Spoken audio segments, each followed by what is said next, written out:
So the Donald Trump's, like fascism bill, basically. I mean, there's no reason to mince words at this point.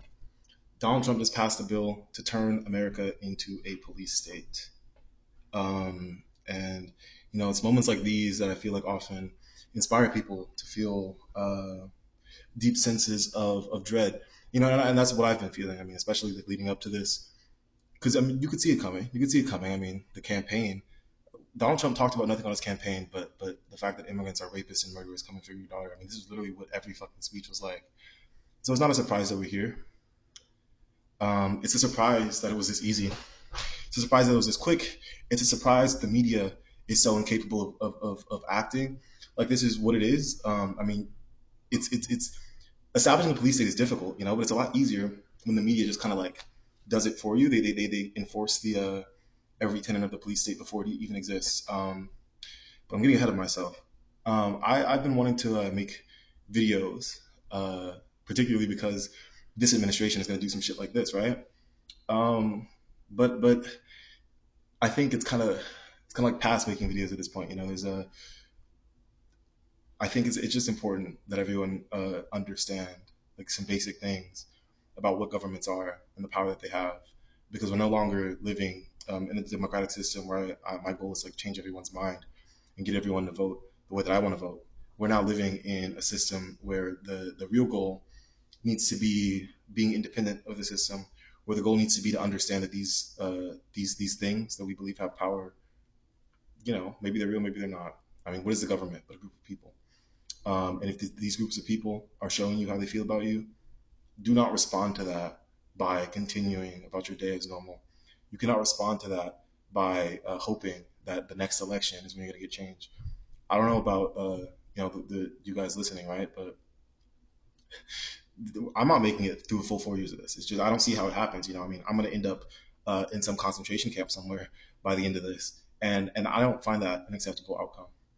I don't find it acceptable for people who I love that I care for to be kidnapped and sent to concentration camps. I don't think any of this shit is okay.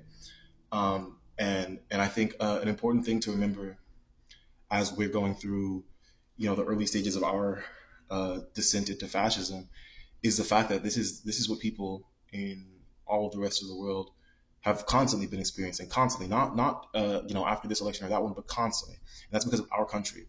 And so I hope this moment can serve as a point of reflection for us all to understand that the struggle is one struggle. It's a struggle for humanity against people, against money, against these people who tell you that what we really need to do is make bombs to go explode people other side of the planet because it's fun. We have to understand that this didn't come out of nowhere, and it's not going to go into nothing either. There's no election that can erase this. There's no election that can take us back from the fact that we are in a country where unlike in 2016 where Trump lost the popular vote, he won the popular vote this time. He won the popular vote, and he is a fascist. He's doing fascism. That's half the country, half the voters.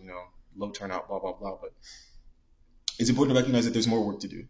This is not just a project to unelect Trump, to not let Trump be a king. This is a project to save your life, to save my life, to save everyone's life, because that's what's really at stake here. Humanity. It's humanity itself. We are the richest, the most powerful country on the face of this planet. And it's a country that I happen to grow up poor in. Imagine that. Growing up poor in the richest country, but what the fuck is the point? If not for people not to have to experience things like that. But these are contradictions that have long existed, and these are contradictions that must be resolved. They must be resolved because this is the alternative. Either we have a world, a government, a society that recognizes humanity, that cares about people, that wants to do something for the interest of what's good for people as opposed to what's good for someone's fucking bank account, right? We can either have that society or we can have this one. And I don't like this one at all. But let's be clear that there is only one other option. Um, I don't know. I'm sad. I'm very sad right now. The world is going to fucking hell. But there's always beauty in it. There's beauty in humanity. There's beauty in us, and that's what we've got to hold on to in a time like this.